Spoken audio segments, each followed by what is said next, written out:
آج کل یہ بات اگر ہم سب اپنے دلوں کو ٹٹولیں اور اپنا جائزہ لے کر دیکھیں تو وہ لوگ بھی جو پانچوں نمازوں کے پابند ہیں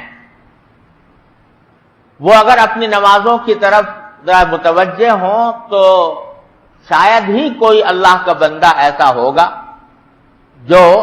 نماز کے اندر خشوع کا ویسا اہتمام کرتا ہو جیسا کہ مطلوب. اور بعض لوگ تو بالکل مایوس ہو جاتے ہیں اور یہ سمجھتے ہیں کہ ہم سے خشوع ہو نہیں سکتا کیونکہ ہمارا دل و دماغ جب نماز پڑھنا شروع کرتے ہیں تو دل کہیں ہے دماغ کہیں ہے. اور عام طور سے حالت یہ ہوتی ہے کہ جب آدمی نے نماز شروع کی تو ایسا ہوا جیسے کہ کوئی سوئچ آن کر دیا گیا اور آٹومیٹک مشین کی طرح زبان سے الفاظ نکل رہے ہیں اور نکلتے جا رہے ہیں. دل کہیں ہے دھیان کہیں ہے اور نہ سجدے میں دھیان ہے نہ قرات میں دھیان. یہاں تک کہ بعض اوقات ایسا ہوتا ہے کہ جب نماز پڑھ کے آدمی فارغ ہوا اگر اس سے کوئی پوچھے کہ پہلی رکعت میں کون سی سورت پڑھی تھی اور دوسری رکعت میں کون سی سورت پڑھی تھی تو بعض اوقات یہ بھی یاد نہیں آتا. اس حالت میں ہم لوگ نمازیں پڑھتے ہیں تو بسا اوقات دل میں یہ خیال ہوتا ہے کہ جب اللہ تعالیٰ فرما رہے ہیں کہ نماز ہی ضروری نہیں ہے بلکہ خشوع بھی ضروری ہے تو بعض اوقات مایوسی پیدا ہونے لگتی ہے. لوگ اپنی نماز کے بارے میں یہ سوچتے ہیں کہ بھئی ہم کیا, ہماری نمازیں کیا ہیں, یہ تو ٹکریں مارنا ہے اور یہ اللہ تعالیٰ کے ہاں قبول ہونے والی نماز نہیں ہے. لہذا اپنی اس نماز کی ناقدری کر کے مایوسی میں مبتلا ہو جاتا اور اس مایوسی کا نتیجہ بعض اوقات شیطان یہ بہکاتا ہے, شیطان یوں بہکاتا ہے کہ جب تم سے وہ نماز صحیح طریقے سے ادا ہوتی نہیں, قابل قبول نہیں,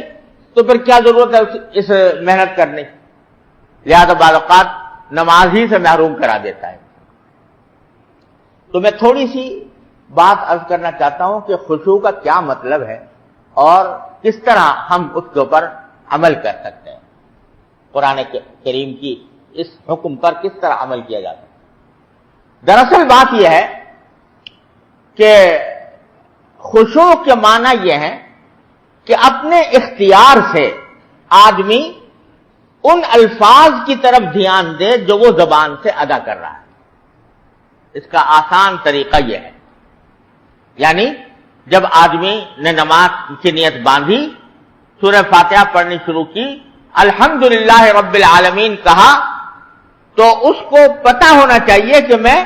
الحمدللہ رب العالمین کہہ رہا ہوں. اپنے اختیار سے اپنا دھیان, اپنی توجہ, اپنا خیال